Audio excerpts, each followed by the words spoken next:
Hi friends, నేను మీ నషరుద్దీన్. రీసెంట్గా థియేటర్లో రిలీజ్ అయ్యి యావరేజ్గా నిలిచిన ఊరుకో పటేలా మూవీ గురించి తెలుసుకుందాము.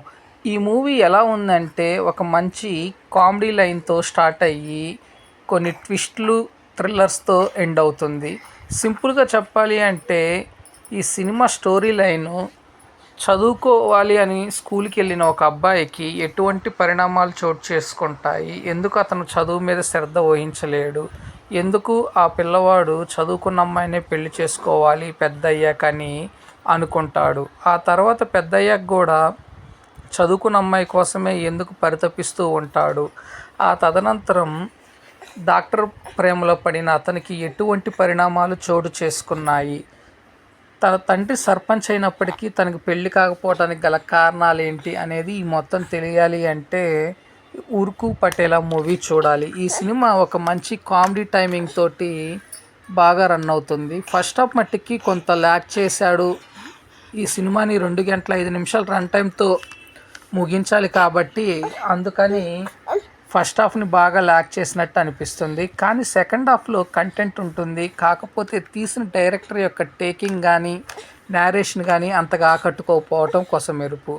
సో సెకండ్ హాఫ్లో వచ్చే స్టోరీ లైన్ కానీ అందులో వచ్చే ట్విస్ట్లు, మలుపులు కానీ చాలా బాగా ఉంటాయి. ఓవరాల్గా చూసుకున్నట్లయితే ఒకసారి చూడవచ్చు. ఇందులో తండ్రి క్యారెక్టర్ ప్లే చేసిన గోకరాజు క్యారెక్టర్ కానీ అట్లనే హీరోయిన్ క్యారెక్టర్, హీరో క్యారెక్టర్ కానీ పర్లేదు, వారి యాక్టింగ్ పరిణితితోటి బాగానే మెప్పించారని చెప్పాలి. ఇకపోతే చమ్మక్ చంద్ర క్యారెక్టర్ కొంతమేర నవ్వించిందని చెప్పాలి. ఇకపోతే ఓవరాల్గా చూసుకున్నట్లయితే ఎటువంటి అడల్ట్ కంటెంట్ లేదు కాబట్టి ఫ్యామిలీతో కలిసి చూడవచ్చు. ఈ ఉరుకు పటేలా టైటిల్కి తగ్గట్టుగానే ఒక పటేల్ కొడుకు సర్పంచ్ కొడుకు అయినటువంటి అతను ఎటువంటి విన్యాసాలు వేశాడు అనే దాన్ని బేస్ చేసుకొని హీరోయిన్ ప్రేమలో పడ్డాక హీరోయిన్ ఫ్యామిలీకి